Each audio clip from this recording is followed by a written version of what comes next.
Cartilage घुटने में से उखड़ गया है, सो अगर एज यंग है तो हमें कार्टिलेज ट्रांसप्लांट करना पड़ता है। अब कार्टिलेज ट्रांसप्लांट जब मैं घुटने की बात करता हूँ तो बहुत तरह के कार्टिलेज ट्रांसप्लांट होते हैं, एक तरह का नहीं होता। क्यों? क्योंकि घुटने की एनाटॉमी देख रहे हैं ना, कोई हड्डी गोल है, पटेला भी है, फीमर भी है, टिबिया, 3 तो हड्डियाँ हैं, तीनों पे कार्टिलेज है। तीनों का कहीं ना कहीं कभी कभी लोगों की कार्टिलेज उखड़ जाता है। अब एक सिंगल प्रोसीजर से सारे के सारे कार्टिलेज ट्रांसप्लांट नहीं हो सकते।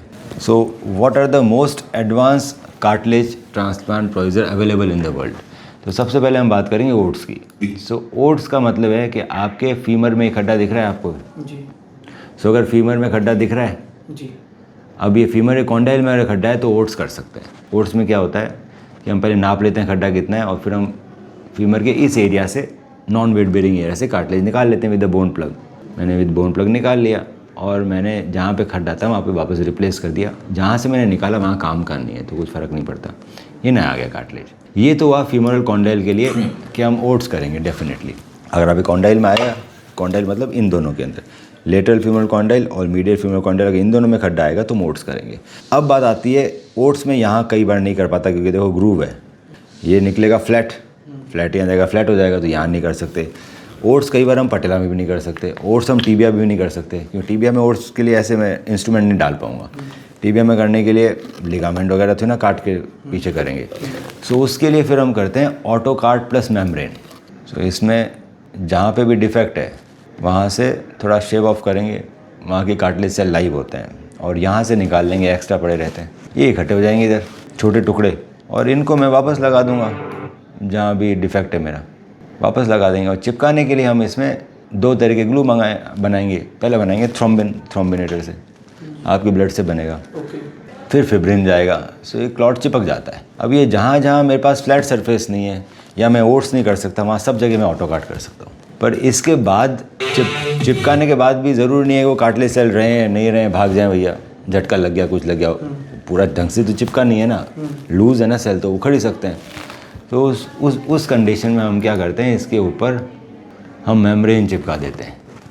सो हमारे पास HA मेम्ब्रेन आती है, वो हम मेम्ब्रेन चिपका देते हैं, ये कार्टिलेज में कन्वर्ट हो जाती है।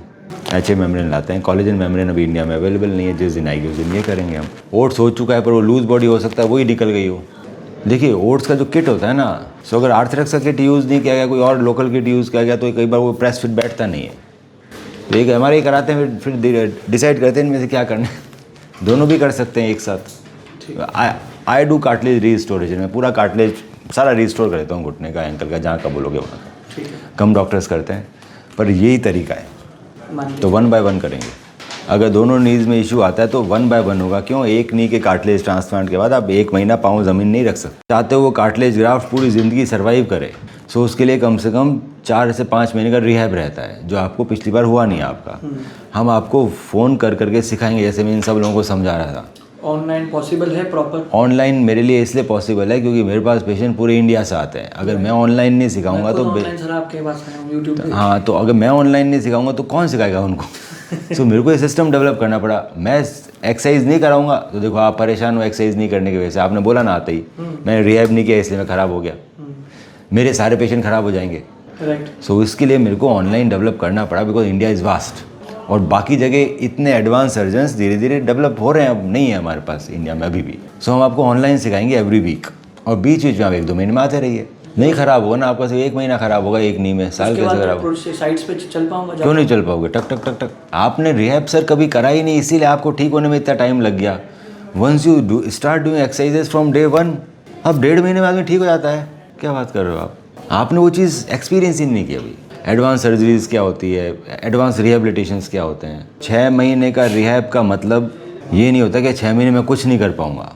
6 महीने का रिहैब का मतलब मैं 1.5 महीने में जिम हिट करूँगा, मैं जिम में एक्सरसाइज करूँगा 6 महीने, जैसे बाकी नॉर्मल लोग करते हैं। वो रिहैब का मतलब आपको नॉर्मल चलाना नहीं है, चल तो आप 1-1.5 महीने में लोगे। रिहैब का मतलब आपकी मसल्स को इतना स्ट्रॉन्ग बनाना कि आप गेम खेलो, रन करो, कबड्डी खेलो, कुछ ही करो।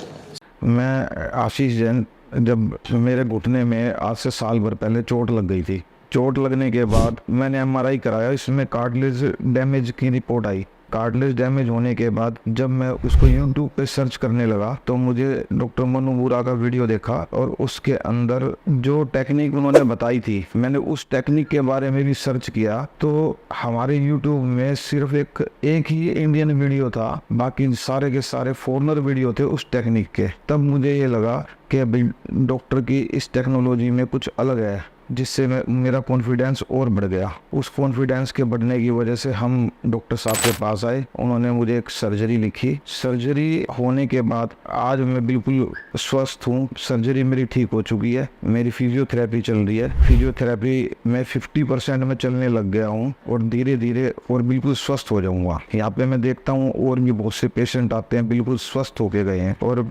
फिजियोथेरेपी में हमें सीमा मैम है एक यहाँ, वो ऐसा लगता ही नहीं कि वो डॉक्टर जैसा बिहेव कर रहे, वो ऐसा करते हैं जैसे एक छोटी बहन की तरह बिहेव करती है हमेशा। यहाँ का स्टाफ हर तरह से हर कोऑपरेट करता है, हर तरीके से मिलनसार है, हर तरीके से सोचता है कि किस तरह पेशेंट को परेशानी ना हो।